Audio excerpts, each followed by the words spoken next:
Hello everyone. నా పేరు doctor Tejaswi Bodicherla, consultant doctor in ఫిడికల్స్ హోమియోపతి. ఇప్పుడు మనం ఈ ఫైబ్రాయిడ్స్ అంటే ఏంటి? ఇది ఎలా వస్తుంది? ఎవరిలో ఎక్కువగా వస్తుంది? దీనివల్ల ఎలాంటి ప్రాబ్లమ్స్ ఫేస్ చేయాల్సి వస్తుందో క్లియర్‌గా తెలుసుకుందాం.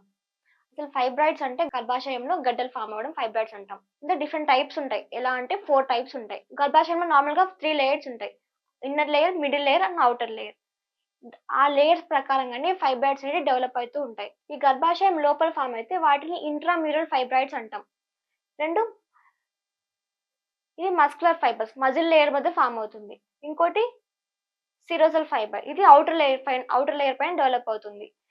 ఈ మూడే కాకుండా ఇంకో రకం ఉంటుంది. అది పెడెంక్లేటెడ్ ఫైబ్రాయిడ్స్ అంటాం. అంటే కొన్ని ఫైబ్రాయిడ్స్ కొన్ని చిన్న కాడతో కూడుకొని ఫైబ్రాయిడ్స్ లాగా ఫార్మ్ అవుతుంది. ఇది లోపలికి ఉండొచ్చు, లేదంటే బయటికి కూడా ఉండొచ్చు. ఇది డిఫరెంట్ ఫ్యాక్టర్స్ లాగా ఉంటుంది ఫైబ్రాయిడ్స్ అనేటివి. ఈ ఫైబ్రాయిడ్స్ మెయిన్‌గా ఎందుకు ఫార్మ్ అవుతాయంటే, గర్భాశయంలో మజిల్ లేయర్స్ అనేటివి హార్మోనల్ ఇంబాలెన్స్ వల్ల జరగడం గాని, మెయిన్‌గా ఈ లోపల పొర మొత్తం ఎవ్రీ మంత్ హార్మోన్స్‌కి రియాక్ట్ అవుతుంది. అంటే పీరియడ్స్ వచ్చినప్పుడు ఈ ఈ లేయర్ మొత్తం షెడ్ ఆఫ్ అయిపోతుంది. మళ్ళీ కొత్త లేయర్ ఫార్మ్ అవుతూ ఉంటుంది. కానీ ఇలా హార్మోనల్ ఇంబాలెన్స్ జరగడం వల్ల ఈ లోపల స్ట్రక్చర్ మొత్తం డిస్టర్బెన్స్ జరిగి ఇలా గడ్డలు ఫార్మ్ అయ్యేలాగా చేస్తుంది. ఈ గడ్డలు మెయిన్‌గా హార్మోనల్ ఇంబాలెన్స్ వల్ల ఫార్మ్ అవుతూ ఉంటాయి.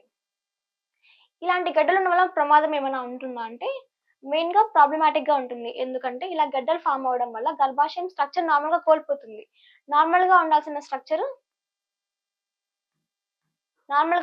ఇలా గడ్డలు గడ్డలుగా ఫార్మ్ అవ్వడం వల్ల డిస్టర్బ్ అవుతుంది. అదే విధంగా ఈ కండిషన్స్ వల్ల సివియర్‌గా పెయిన్ రావడము, అంటే పీరియడ్ టైమ్ అప్పుడు ఎక్కువగా బ్లీడింగ్ అవ్వడము, అదే విధంగా ఎక్కువ రోజులు బ్లీడింగ్ అవ్వడం, దాంతో పాటు పీరియడ్ టైమ్‌లో కడుపు నొప్పిగా అనిపించడం, ఇవి జరుగుతూ ఉంటాయి. ఒక్కోసారి ఏం జరుగుతుందంటే, ఈ ఫైబ్రాయిడ్స్ డెవలప్ అయ్యే లొకేషన్ బట్టి, అదున్న ప్లేస్‌ని బట్టి కూడా సింప్టమ్స్ వేరీ అవుతూ ఉంటాయి. ఒకవేళ ఈ ఫైబ్రాయిడ్స్ అనేటివి గర్భాశయం వెనక భాగంలో డెవలప్ అయితే వాళ్ళలో కాన్‌స్టిపేషన్ రావడం, అంటే మలబద్ధకం రావడం, ఫ్రీక్వెంట్‌గా యూరిన్ పాస్ చేయడం, బ్యాక్ పెయిన్ రావడం కామన్‌గా ఉంటుంది. ఒకవేళ ఈ ఫైబ్రాయిడ్స్ అనేటివి ఈ ట్యూబ్స్‌లో కానీ, లేదంటే ఇంకెక్కడైనా డెవలప్ అయితే అలాంటి కండిషన్స్‌లో ఇన్ఫెర్టిలిటీ పాసిబుల్ అవుతుంది. అంటే పిల్లలు లేకపోవడం జరుగుతుంటుంది. ఒకవేళ ఇక్కడ ఎగ్ నార్మల్‌గా ఉండి, ఎగ్ స్పెర్మ్ మీట్ అయ్యి ఫర్టిలైజేషన్ జరిగిందనుకోండి, అలాంటి టైంలో ఈ ప్రెగ్నెన్సీ రాడానికి ఈ గర్భాశయం అనేది రెడీగా యాక్సెప్ట్ చేయడానికి లేదు. ఎందుకంటే ఇలా గడ్డలు ఫార్మ్ అవ్వడం వల్ల స్ట్రక్చర్ అనేది కోల్పోతుంది. సో, ప్రెగ్నెన్సీ పాసిబిలిటీ కూడా డిఫికల్ట్‌గా మారుతుంది. సో, ఇలా ఫైబ్రాయిడ్స్ ఉండడం వల్ల కూడా ప్రెగ్నెన్సీ రాకపోవచ్చు. ఈ ఫైబ్రాయిడ్స్ ఎవరిలో ఎక్కువగా వస్తుందంటే ప్రతి ఏజ్‌లో వస్తుంది. అంటే చిన్న వాళ్ళలోనే కాదు, పెద్ద వాళ్ళలోనే కూడా కాదు. ఈ ఫైబ్రాయిడ్స్ మెయిన్‌గా హార్మోనల్ ఇంబాలెన్స్ జరుగుతుంది కాబట్టి 20 నుంచి 45 ఇయర్స్ వరకు మధ్యలో ఎవరికైనా రావచ్చు ఈ ఫైబ్రాయిడ్స్ అనేటివి. మెయిన్‌గా రీప్రొడక్టివ్ ఏజ్ వుమెన్స్‌లో ఎవరైతే సెక్షువల్లీ యాక్టివ్‌గా ఉంటారో, ఎవరైతే హార్మోనల్ ఇంబాలెన్స్ ఎక్కువగా ఉంటుందో అలాంటి వాళ్ళలో ఈ ఫైబ్రాయిడ్స్ కామన్‌గా చూస్తూ ఉంటాం మనం. ఈ ఫైబ్రాయిడ్స్ మనం ఎలా ఐడెంటిఫై చేయాలంటే మెయిన్‌గా పెల్విక్ అల్ట్రాసౌండ్ టెస్ట్ అనేది చేపించుకుంటూ ఉండాలి. ఇలా టెస్ట్ చేయించుకోవడం వల్ల ఈ ఫైబ్రాయిడ్స్ అనేవి కరెక్ట్ సైజ్‌లో ఉన్నట్టు, అదేవిధంగా కరెక్ట్ లొకేషన్ అని మనం తెలుసుకోవచ్చు. ఒక్కోసారి సీబీపీ టెస్ట్ చేపించుకోవాలి. అదే విధంగా ఒక్కోసారి పెల్విక్ అల్ట్రాసౌండ్, నెక్స్ట్ ఇంకా ఎంఆర్ఐ స్కాన్ కూడా అవసరం అవుతూ ఉంటుంది. కొన్ని కండిషన్స్‌లో ఈ ఫైబ్రాయిడ్స్ అనేటివి క్యాన్సర్‌గా మారతాయని చాలా మంది అనుకుంటూ ఉంటారు. కానీ ఈ ఫైబ్రాయిడ్స్ అనేటివి ఎలాంటి క్యాన్సర్ గడ్డలు కాదు. బినైన్ ట్యూమర్ మాత్రమే. ఇది మన బాడీలో మజిల్ టిష్యూ వల్ల ఫార్మ్ అవుతుంది. కాబట్టి ఇది ఎక్సెసివ్ గ్రోత్ చూపించినప్పటికి కూడా క్యాన్సర్‌గా మారే అవకాశం ఉండకపోవచ్చు. కానీ తక్కువ మంది లెస్ థాన్ 1%లో మాత్రమే ఇది క్యాన్సర్‌గా మారే అవకాశం ఉంటుంది. కాబట్టి మనం ఎర్లీ‌గా సింప్టమ్స్ ఏవైతే ఉన్నాయో, పీరియడ్ టైమ్‌లో పెయిన్ ఎక్కువగా రావడం, ఎక్కువగా బ్లీడింగ్ జరగడం, అదే విధంగా పెయిన్‌ఫుల్ ఇంటర్‌కోర్స్ ఉన్నప్పుడు, అదేవిధంగా పిల్లల కోసం ఎదురు చూస్తున్నప్పుడు అలాంటి వాళ్ళలో ఈ ఫైబ్రాయిడ్స్ అనేటివి మనం ఎర్లీ‌గా డిటెక్ట్ చేసి ప్రాపర్ ట్రీట్మెంట్ తీసుకోవడం అవసరం ఉంటుంది. ఈ ఫైబ్రాయిడ్స్ సంబంధించి మెయిన్‌గా అలోపతి ట్రీట్మెంట్‌లో మెయిన్‌గా హార్మోనల్ టాబ్లెట్స్ మాత్రమే యూజ్ చేయడం జరుగుతుంది. ఇలా హార్మోనల్ టాబ్లెట్స్ ఫ్రీక్వెంట్‌గా యూజ్ చేయడం వల్ల మన బాడీలో నేచురల్‌గా హార్మోన్ ప్రొడ్యూసింగ్ కెపాసిటీ తగ్గిపోతూ ఉంటుంది. దాంతో పాటు సైడ్ ఎఫెక్ట్స్ కామన్‌గా ఉంటాయి.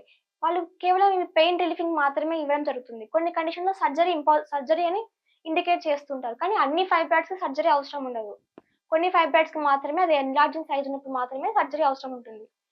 సర్జరీతో పాటు మళ్ళీ ఇది రాకుండా ఉంటుందా అంటే, ఈ కండిషన్ అనేది మళ్ళీ మళ్ళీ తరచుగా వస్తూనే ఉంటుంది సర్జరీ తర్వాత గూడా. ఎందుకంటే మెయిన్‌గా వాళ్ళు ఈ ఫైబ్రాయిడ్స్‌ని మాత్రమే రిమూవ్ చేస్తారు. ఈ ఫైబ్రాయిడ్స్ ఫార్మ్ అయ్యే టెండెన్సీని రిమూవ్ చేయడం జరగదు.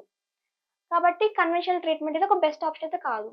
నెక్స్ట్ ఇది హోమియోపతిలో మనం తగ్గించుకోవచ్చు కదా! ఫైబ్రాయిడ్స్ అంటే, హోమియోపతి మెడిసిన్స్ యూజ్ చేయడం వల్ల మనం ఈ ఫైబ్రాయిడ్స్‌ని మనం కంప్లీట్‌గా తగ్గించుకోవచ్చు. ఎలా అంటే సర్జరీ వరకు వెళ్ళకుండా మనం కాంప్లికేషన్స్ లేకుండా మనం ఈ కండిషన్‌ని కంట్రోల్ చేసుకోవచ్చు.